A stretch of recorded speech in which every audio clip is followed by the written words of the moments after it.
Apa?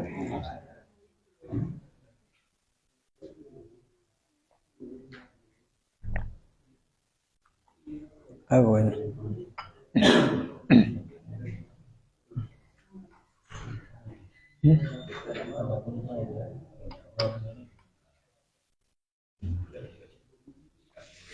Halaman berapa?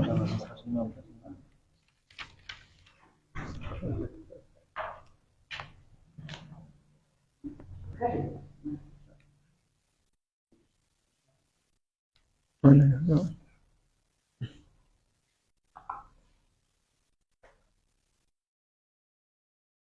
Mana? Pertama. Yang kedua. Yang pertama.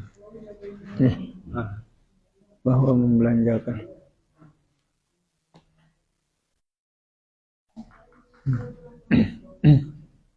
Jauh dari Ustaz. Berapa? Iya, jauh. Assalamualaikum warahmatullahi wabarakatuh.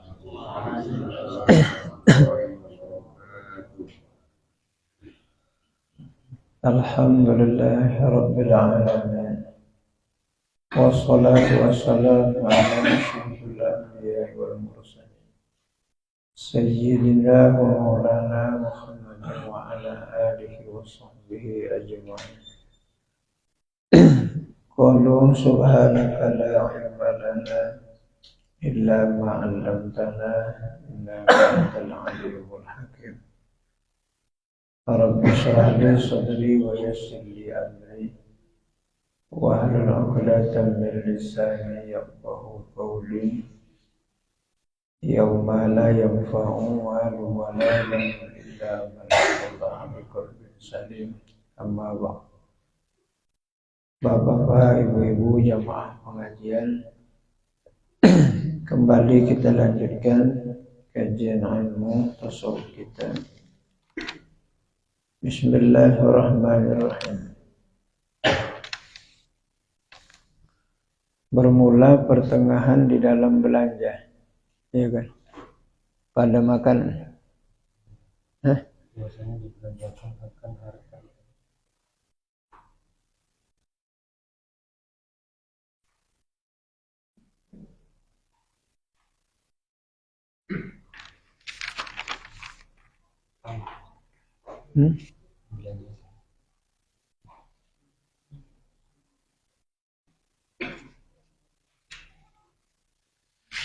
Atas tiga tadi. Kamu dibelanjakan.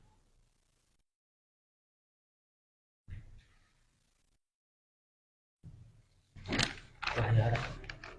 Bahaya. Iya.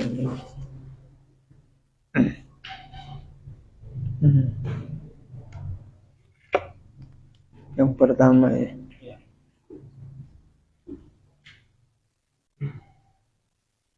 Membelanjakan harta atas dirinya.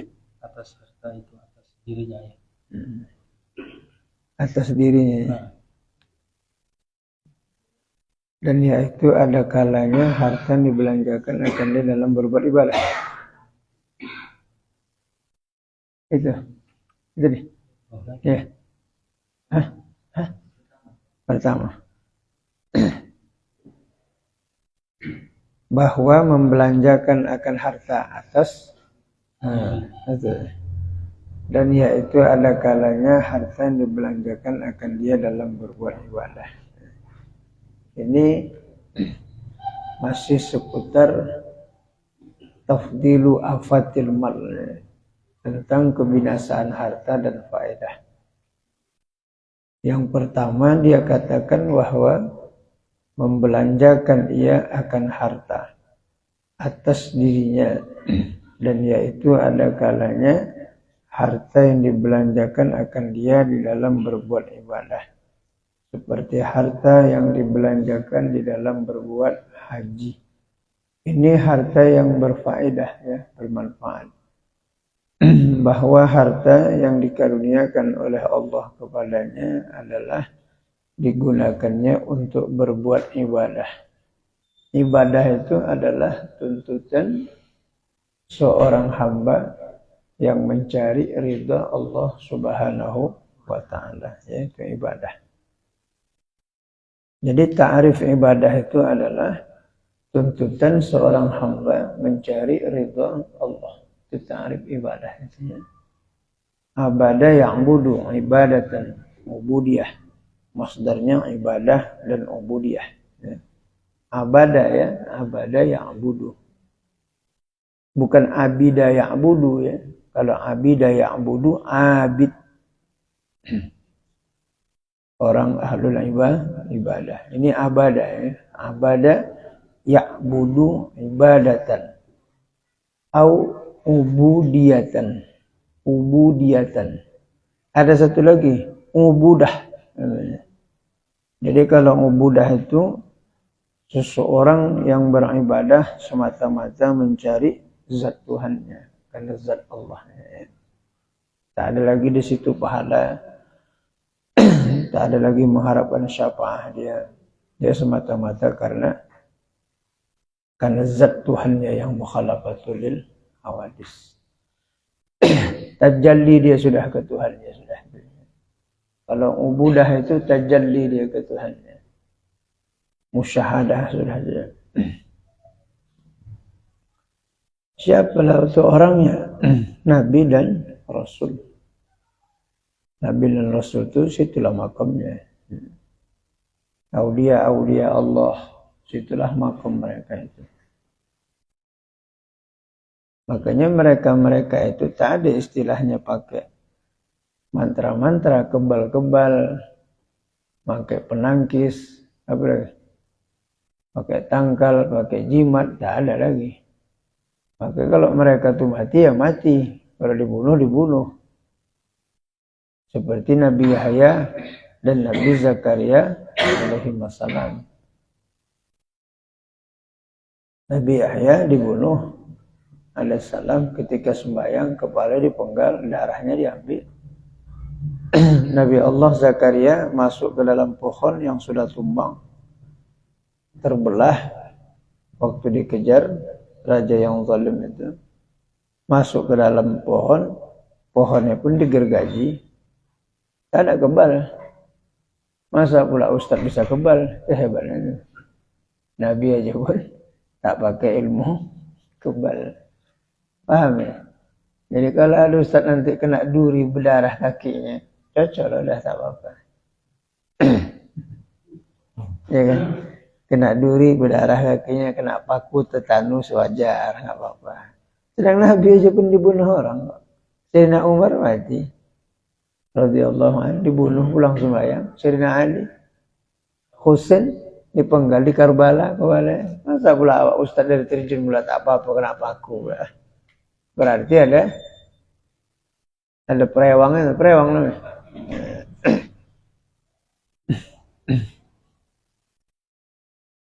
Ya begitulah orang soleh. Jadwal mati, jadwal sakit. Ya kan? Nah, guru kami lah, tak mempan. 5 membaca dah semalam tu, tak gores pun tidak. Berarti bukan orang soleh deh. Orang salah.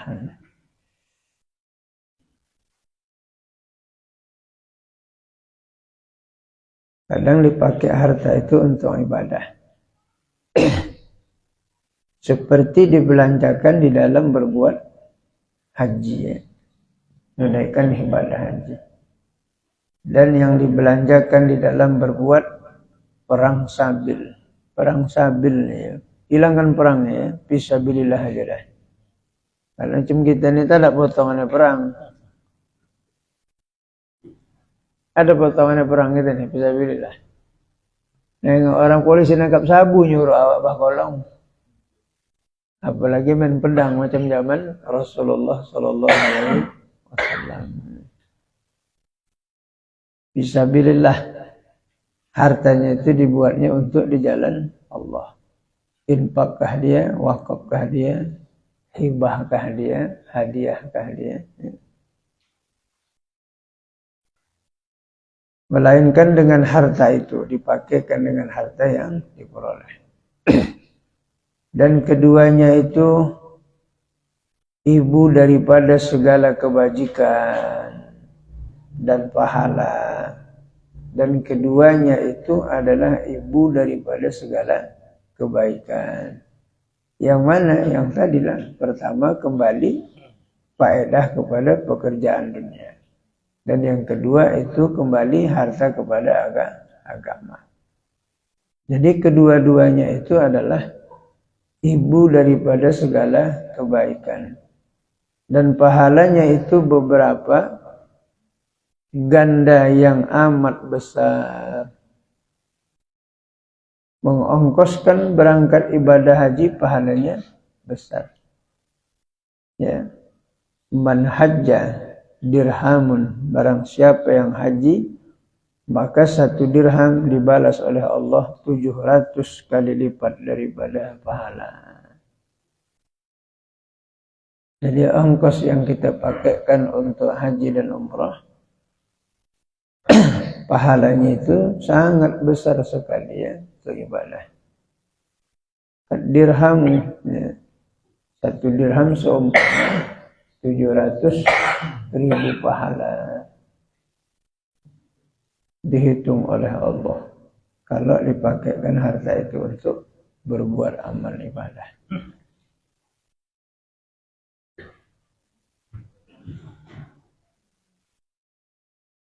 Dan ada kalanya harta yang dibelanjakannya akan dia untuk menguatkan akan berbuat ibadah.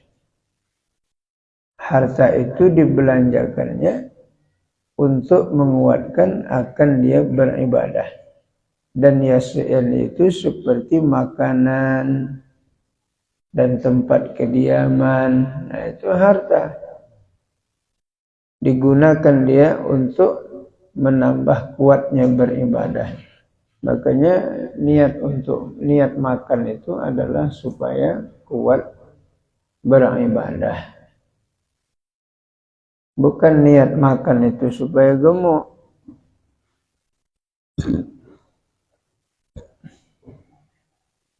Tidur supaya sehat nanti malam bangun ibadah, sholat tahajud. Bukan tidur untuk gemuk, jangan. Kalau diniatnya tidur untuk gemuk, itu nunggulah nanti bulan Zulhijjah. Dipotong dia. Kalau itulah niatnya. Niatnya adalah untuk kuat beramal ibadah. Makan dan tempat kediaman. Tempat kediaman kita perlu juga paling tidak kena hujan dan tidak kena panas. Ya. Tidak kena hujan dan tidak kena panas tempat kediaman kita. Supaya enak beramal ibadah. Penting itu, pentinglah. Masa pula nanti pas tahiyat akhir awak, hujan lebat, habis basah awak sembahyang. Atau ketika kita sembahyang, berdiri naik air, habis sajadah basah. Mana sembahyang lagi kalau dah sejadah basah. Apalagi pasang pula itu kan sejadah naik, timbul gini, awak pun tenggelam juga, tak sembahyang. Nah, perlu memfasilitasi untuk ibadah itu. Makanya harta itu digunakan untuk memfasilitasi beribadah. Jadi dengan ada harta itu, dia mendukung ya, dia untuk menyokong ibadah itu supaya maksimal. Itulah manfaat harta. Ya, makanya kata Imam Al-Ghazali rahimahullah, boleh kau mengumpulkan harta, tapi tujuannya adalah untuk akhirat. Tidak boleh. Tapi kalau tidak, jangan. Nanti akan menambah hisab di hari kiamat. Kalau hanya ditumpuk-tumpuk saja, hanya dihitung-hitung saja jumlahnya, tetapi tidak diinfakkan di jalan Allah, ya, kalla la yumbazanna fil hutamah. Sekali-kali tidak. Yumbazanna fil hutamah. Dia akan dilemparkan ke dalam neraka hutamah. Ya. kalla la yumbadzalna fil hutamah. Makan, jadi makan itu niatnya untuk supaya sehat beramal ibadah, buat kediaman dan bernikah. Nah, tengok tuh, harta itu digunakan untuk bernikah, yang sekedar menolong dengan dia beramal ibadah. Itu pula kata Imam Ghazali rahimahullah, menikah itu untuk menolong kita berbuat ibadah. Semakin menikah, makin sedap ibadah. Jangan terbalik. Makin kawin, lajang rajin sembahyang, dah kawin. Mohon maaf nih. Kadang lajang rajin ngaji, dah kawin. Entah apa pula gitu. Macam Imam Nawawi aja kan. Imam Nawawi lupa kawin akibat belajar ilmu dan mengamalkan ilmu, menulis ilmu. Awak gara-gara kawin lupa, megang buku lupa dah lagi. Memang menikah itu menambah ibadah. Makanya dalam hadis Rasul, tazawwajun nikah ya'tina bil mal.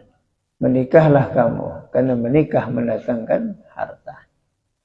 Menikahlah kamu, aghaddu lil basar, dia akan menundukkan pandangan, wa ahsanu lil farji, dia akan memelihara kelamin kita.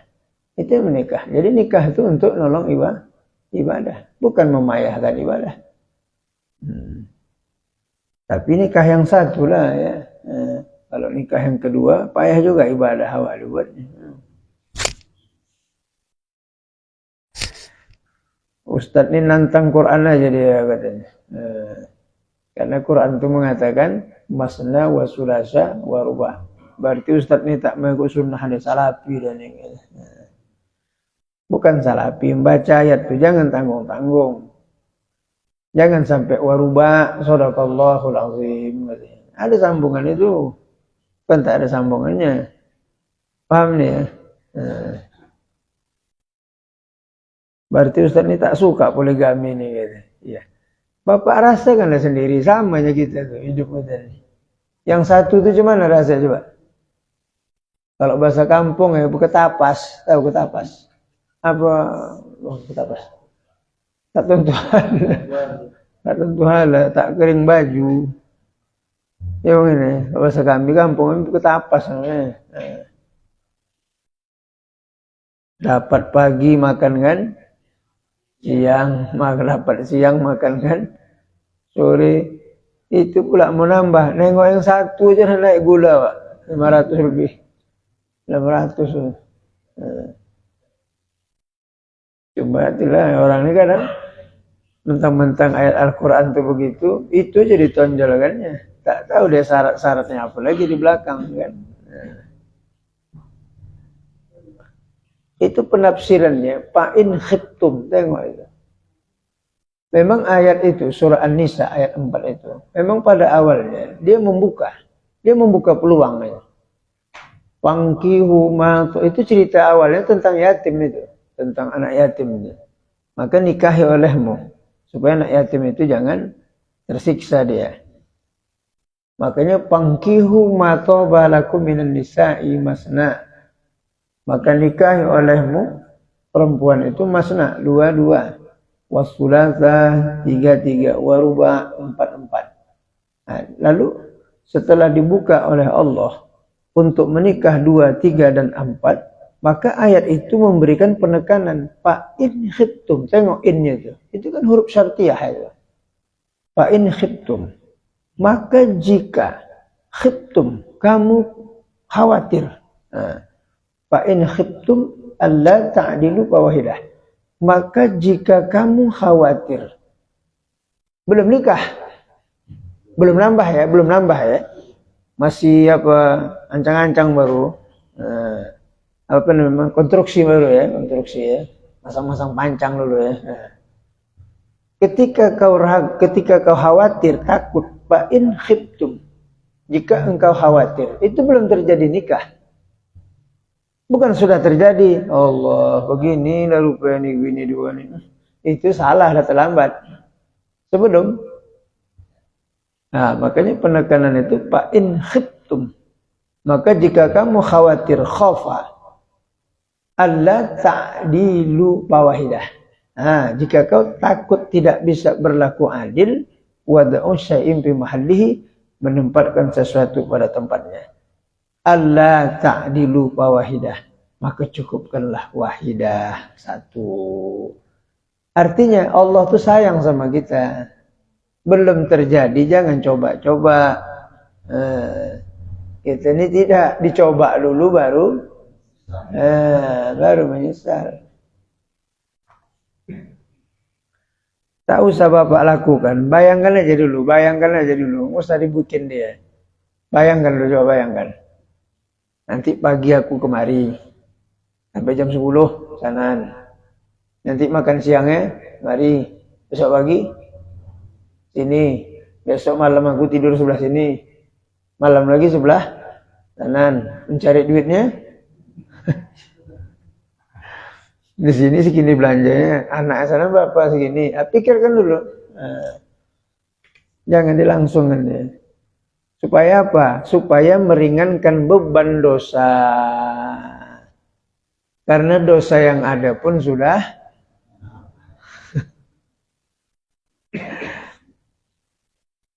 itu cocok lah kata utih apa? Utih. Kata bini pertama emang kurang laga, tapi pandai dia ngatur rumah tangga. Saya ikut utih deh, berada gitu. Nabi jangan ditanya, itu dah khasais. Nabi itu khasais. Imam Nawawi dalam kitab Rawdatul Talibin. Adapun Nabi itu menikah. Khasais zaidatul ibadah. Menambah ibadah dia bernikah dua itu. Zaidatus sawab. Menambah pahala. Awak nikah dua bukan nambah pahala. Menambah dosa. Kalau Rasul itu, kata Imam Nawawi dan Rawdatul Talibin itu dia bertambah. Nikahnya itu bertambah imannya, bertambah pahalanya. Awak yang satu tadi pun dah jatuh, tambah lagi satu. Jatuh lagi, tambah lagi 3. Masuk dalam tanah terus prosok terus bawah.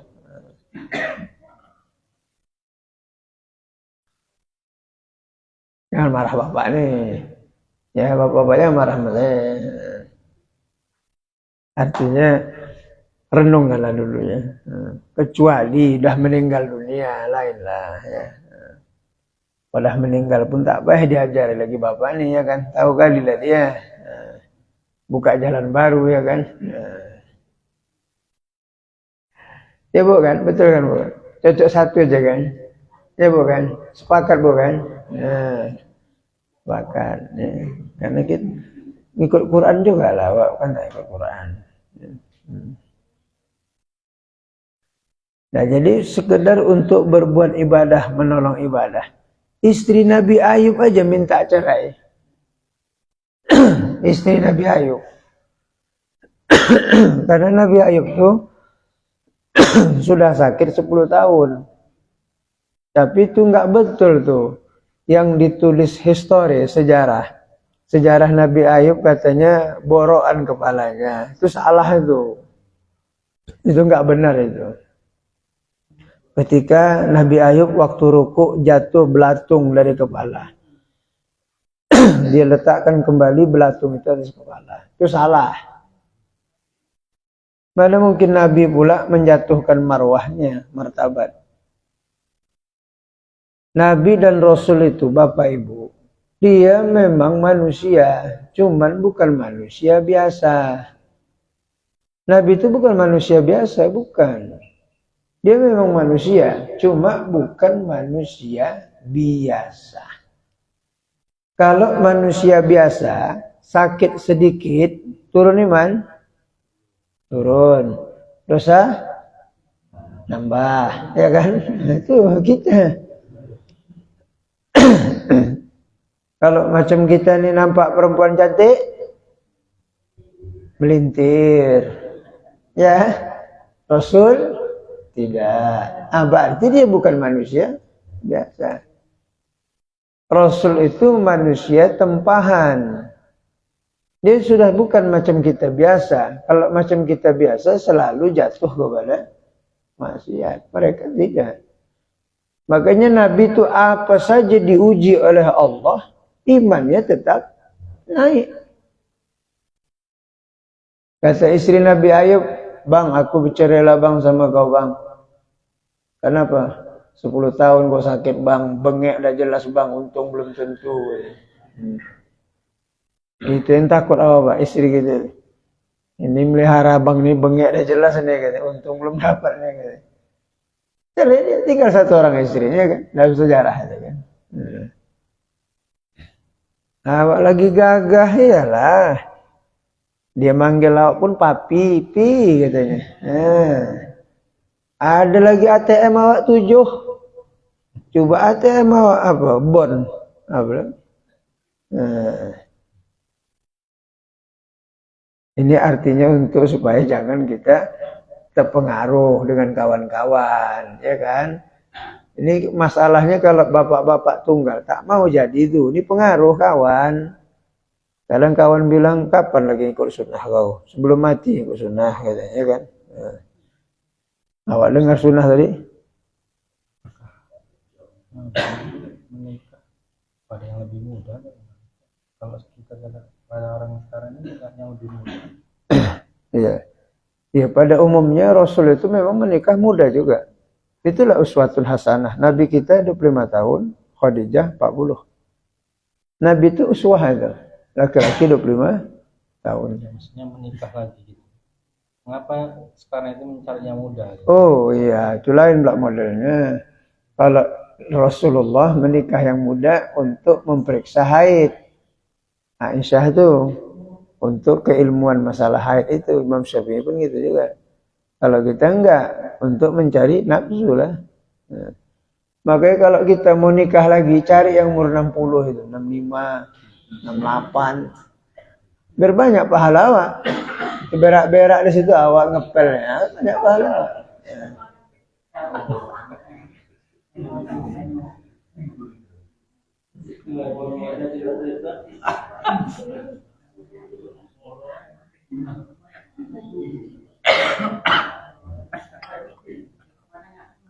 Banyak pahala awak itu yang mencari.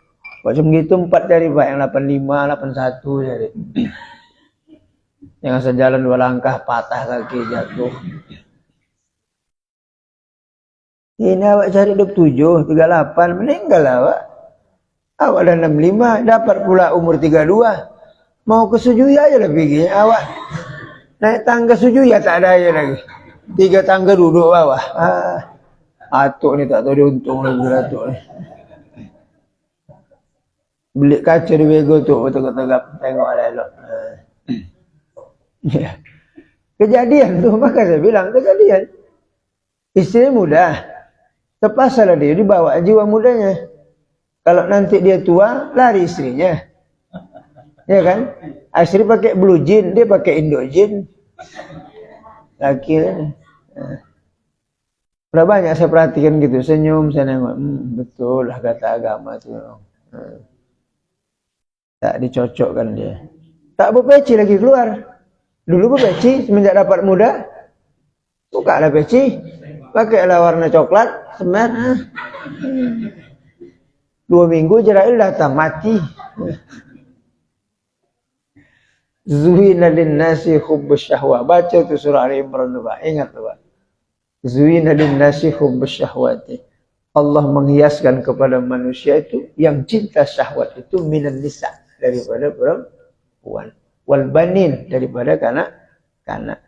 Heboh kali awak nak cari yang perempuan. Ni laki-laki semua kawin lagi cari perempuan. Dapat juga laki kawin lagi. Wal banin wal qanatiril muqantarah minaz zahaba wal fiddah, dari kimilau emas dan perak dan sebagainya. Doalah sama Allah. Kalau ngaji gampang. Ngamal kan ini payah nih. Ini belum berkuku nih. Ini kalau berkuku semua berat nih. Lantar pas-pas saja, tak ada daya lagi. Udahlah Ustaz, awak pun tak cukup ni. Buat cukup. Masya Allah. Kecuali lah. Entah dia pula sakit, tak bisa dia untuk memenuhi, melayani suaminya. Suaminya masih muda. Mungkin dia sakit terbujur umpamanya. Itu boleh lah. Istrinya bilang, udahlah bang. Kok harapan bang taklah bisa lagi nih bang. Dah tinggal Ijrail lagi nih bang datang. Cuma awak pula lah punya otak sikit. Istri awak sakit kali gitu. Jangan pula awak kahwin. Nampak ada tanda otaknya. Ya pak. Pikir juga lah pak. Gitu gua bilang deh. Ah bagus deh. Masuk surga kau. Aku pun kawin. Besok pagi meninggal bini. Bukan hati nih.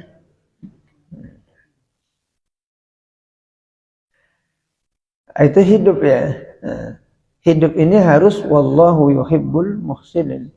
Allah itu mencintai orang yang berbuat kebaikan. Buat saja kebaikannya. Tidak ada kehidupan yang paling baik. Tidak ada kehidupan yang paling kekal. Tidak ada kehidupan yang paling sempurna kecuali surga Jannatul Na'im. Makanya raihlah nikmat surga itu. Beristri, beranak, bersuami, berumah tangga untuk meraih nikmat yang hakiki. Apa nikmat hakiki? Itulah nikmat surga itu. Kalau di dunia ini nikmatnya berapa lah apa nikmatnya?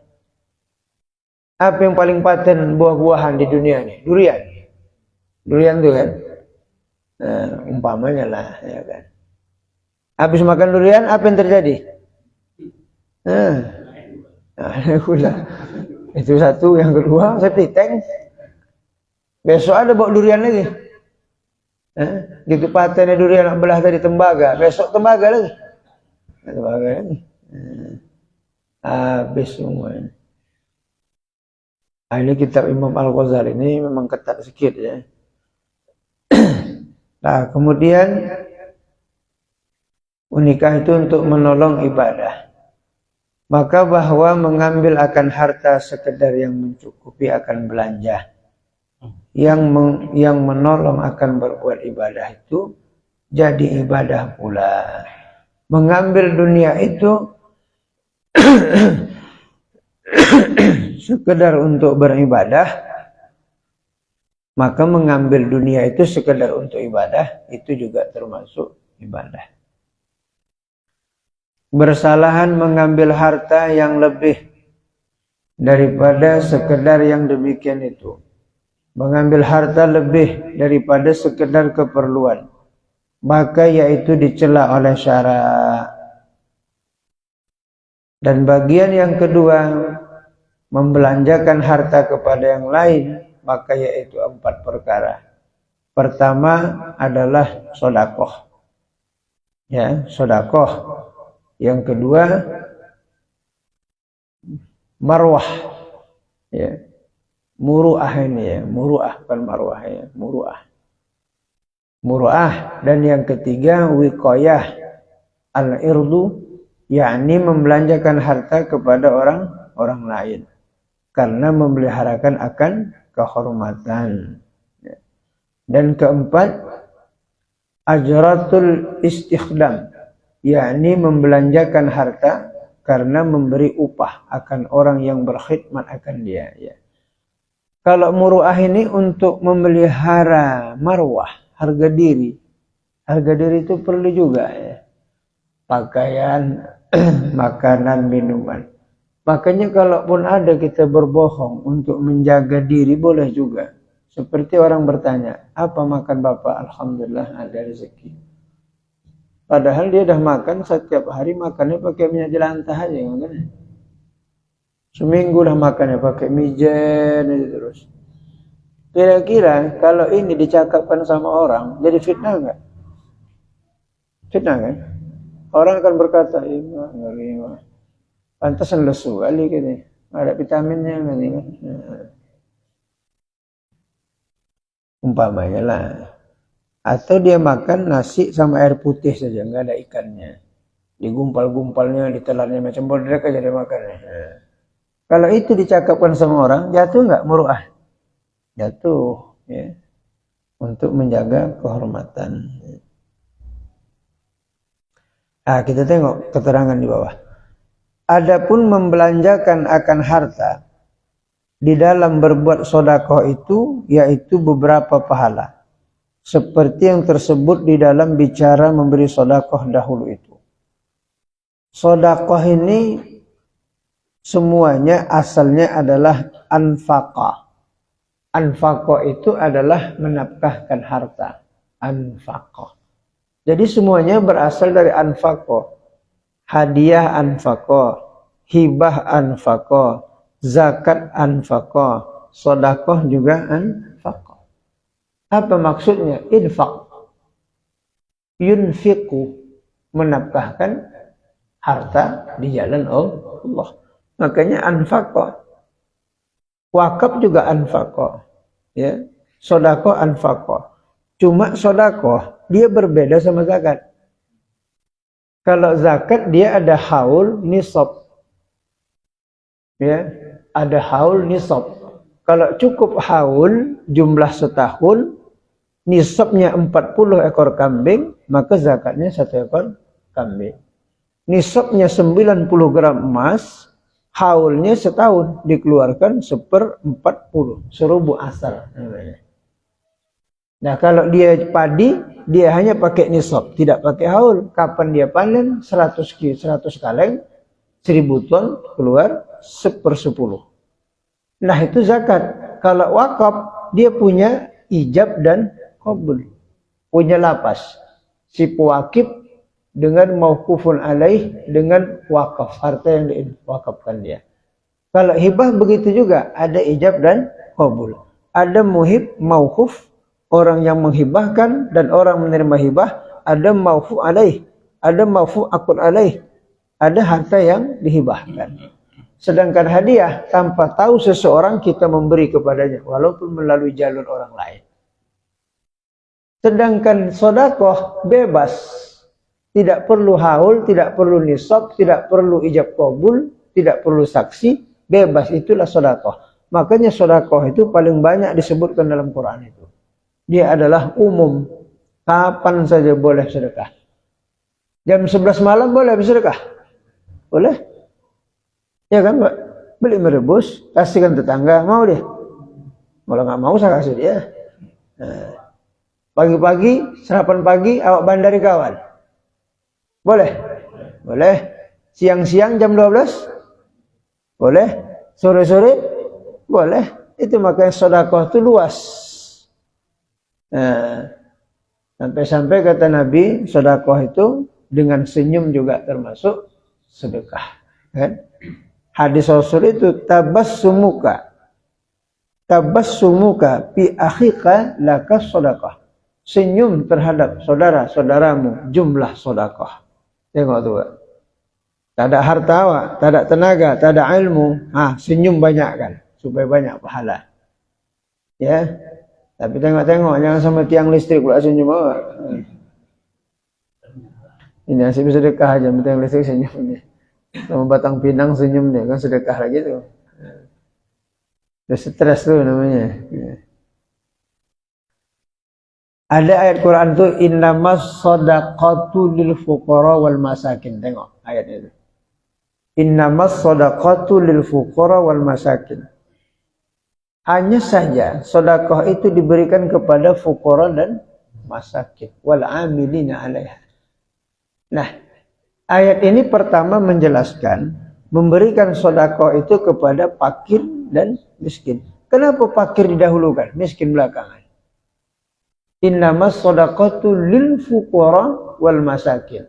Pada ayat ini didahulukan fakir, baru miskin. Tapi pada ayat lain la yahuddu ala ta'amil miskin. Tak ada kalimat fakir. Karena kalau orang miskin kalau sudah miskin itu mendapat perhatian, pastilah fakir mendapat perhatian. Ini namanya dalam ilmu usul fikih namanya mafhum aulawi namanya. namanya maf'um aulawi. Memahamkan yang lebih aula. Kalau sudah miskin diperhatikan, pasti fakir. Kalau sudah tidak boleh. Dalam ilmu usul namanya maf'um aulawi namanya. Kalau saja sudah tak boleh sama ayah dan ibu, apalagi dipukul. Yang terlebih aula. Itu kan terkecil. Perlawanan kepada Allah, perlawanan kepada ayah dan ibu yang paling kecil. Maka yang paling besar sudah pasti haram. Ya, itu namanya mafhum aulawi. Ya. Dalam istilahnya mafhum dilalah, mafhum muwafaqah dengan mafhum mukhalafah. Ya. Jadi itu namanya mafhum muwafaqah terbagi menjadi dua, mafhum aulawi dengan mafhum maknawi. Apa mafhum maknawi? Innal ladzina ya'kulu amwalal yatama zulmah. Sesungguhnya orang-orang yang memakan harta anak yatim dengan secara zalim, innama fi butunihim nar. Sesungguhnya dia telah menelan bara api setengah perutnya. Innal ladzina la ya'kulu kalimahnya akala, makan. Tidak dimakannya harta anak yatim tuh, tapi dibakarnya. Tidak dibakarnya, tapi dipindah namanya, nama dia, nama Pak Aceh. Apa namanya? Itulah dia namanya mafhum maknawi. Dia tidak sama peristiwanya, tapi hakikatnya sama. Sama-sama melenyapkan harta anak yatim. Itu dalam kajian usul namanya. Ada seginilah dulu kajian kita ya. Dah ajan dulu, nanti datang ulama kayak lama kali ajan.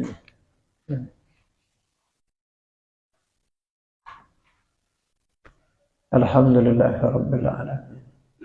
Wassalatu wassalamu ala asyrafil anbiya'i wal mursalin Sayyidina Maulana Muhammad wa ala alihi wa sahbihi ajma'in. Irhamna ya arhamar rahimin, ya arhamar rahimin, ya arhamar rahimin. Allahumma anzili rahmah wal maghfirah wal ni'mah wal inayah wal tawfiq wal hidayah wal istiqamah alaina ala hadhil jama'ah wa ala al-muslimina wal muslimat wal mu'minina wal mu'minat innaka ala kulli syai'in qadir.